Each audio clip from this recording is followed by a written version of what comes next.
สบายดี FC บ่สุขสุคนเอาใส่ใหญ่เวียกใหญ่บอลเฮ็ดเวียกเฮ็ดการเฮ็ดงานแล้วก็นี่บ่มีคลิปสิลงเนาะบ่ได้ถ่ายคลิปถ่ายซังขอโทษขออภัยหลายๆเด้อมื้อนี้มีโอกาสดีไปกับทีมงานสิพากันไปเอาปลามาเฮ็ดก้อยกินเนาะ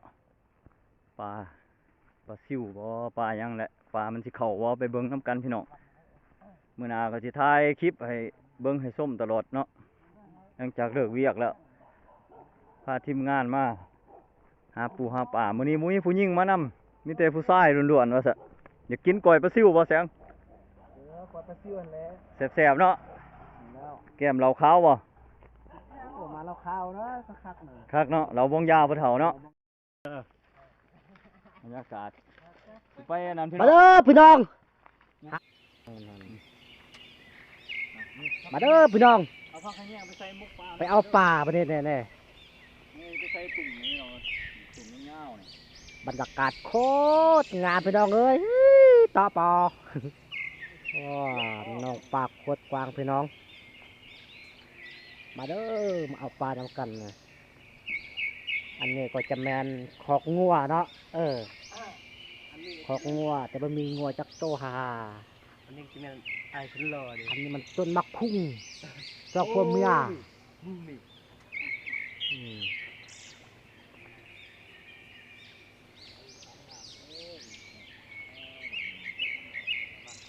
ไปน้ำป่านไปไล่น้ำขึ้นเนี่ย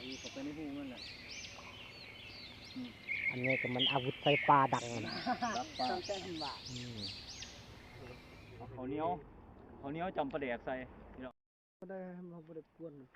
มีเบ็ดนะไปเอาเบ็ดน้ำปูเฒ่าไป ให้แป้งมัน ใส่เอาปลาซิวเนาะเฮ็ดก้อย เฮ็ดก้อยกินเนาะ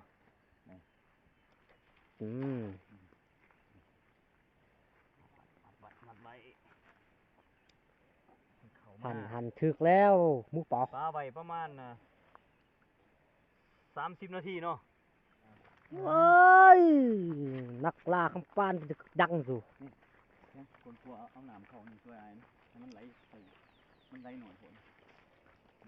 อันนี้มีต้นย่ามมีไรหน่อยนี่นะเนี่ยว่าบนนี้นะมันหูเฮ็ดยังโอ้ต้นโสความงาม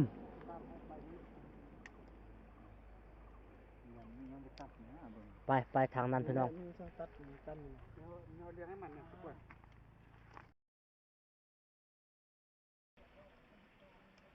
บรรยากาศ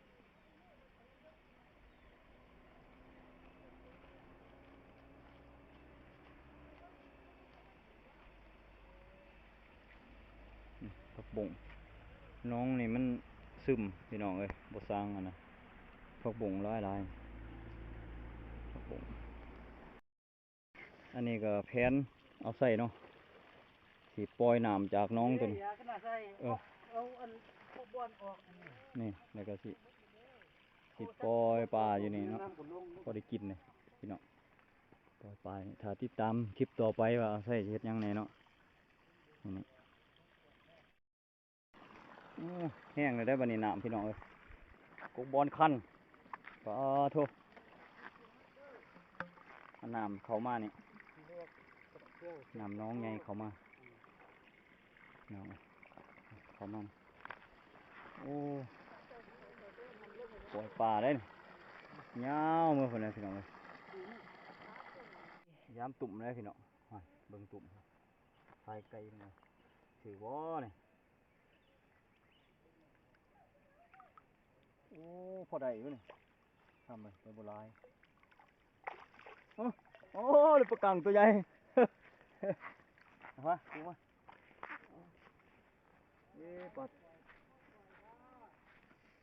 ปลากังตัวนึงปลายเบรขี้คุ้มเลยทีนี้ปลาช่างเอาเนาะครับเนาะนี่มันตกลุมไม่ละครับ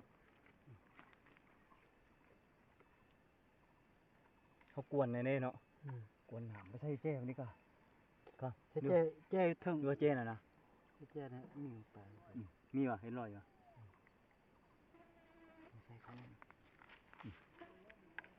โอ้ปลากังนี่โดดออกเลยนี่ปลาพี่น้อง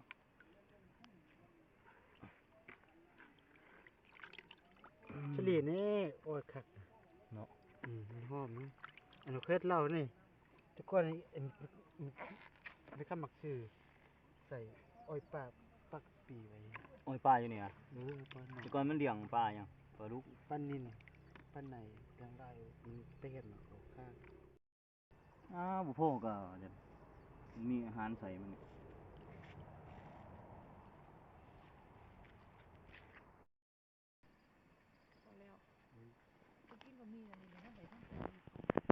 จูนี่ไปตึกเบ็ด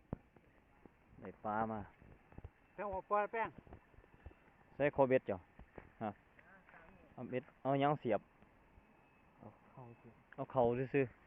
ๆเข่าเสียบย้ำอีกรอบสองสิไรบ่ปลาหน่อยตัว ว้าโตนี่จะกินนะ เอาเดินขึ้นเบิ้งรอบสองนะคำหน่อยได้อยู่บ่รอบสองนี่นั่งเฝ้ามันอยู่เนาะมันสิเข่าบ่อู้เข่าอยู่ได้คำอู้เข่าร้ายกว่าเก่า ได้ลายปลาด้วยนะ โอ้ แบบนี้นะ นี่ นี่เคินตรงนี้ต้อง เขาร้ายนี่ฮะสันมันลงบ่ต้องให้ค่าอยู่หั่นไดคำปลด เอาหลัง หูขาด เป็นน้ำตึง โอ้ก้อยได้อยู่ก้าซ้ำนี่ เนาะ คันบกอันนี้นี่ใส่ถิ่มไปเจ้าในมือหนึงก็แล่นมาเอาอีกก็ได้นี่ แล้ว เนาะใส่ถิ่มไปอีกเนาะไปใส่อยู่แจ้พุ่นก็ได้เด้ เชฟมันเก่าดู โอ้ไปใส่คนทางเข้ามา อัน นี่ แหล้วใส่ทนทางบนፉงงัวโจกออกแล้วบ่โจกออกเบิดเทื่อก็ได้ถอกเอาจูนี่เฮาไปใส่ไปอยู่หั่นนี่แกะมัดดึงออกแล้ว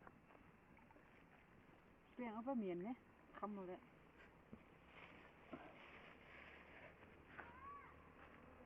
ร้ายเลย ลายเถื่อพอกินเถื่อซ้ำข้ามขอดไว้ขึ้นแล้วก็ไปใส่พุ่นสิเอาไปใส่ไป บางอันมันโค้งแถวโค้งกับป้าหันตัวหน่อย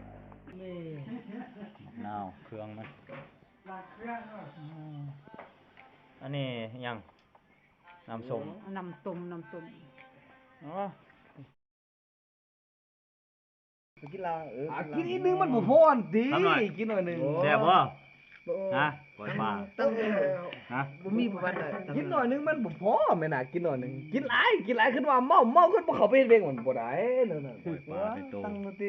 หน้านึงคุณมือปัด คนไปตึกไปหาปลาใส่ตุ่มมันเรื่อยไป นอนมื้อเฮ็ดเบียกโอ้ปล่อยปลา ให้เรา ปลาหน่อย อีกนึง แซ่บอยู่พี่น้องเอ้ยมื้อหน้าเฮ็ดกินใหม่อีก บ่ได้กินลาย ที่มือใส่ ชิมมือ เข็มหลัง เข้ม เดือนนึง2เดือน มื้ มี อห เดือ น้าน นึง มื้อหน้าพบกันใหม่ถ่ายคลิปอัปเดตลงตลอดเด้อ แม่คำปานก็ยังท่วงมาก้อยตัวเองเข้มตายแล้ว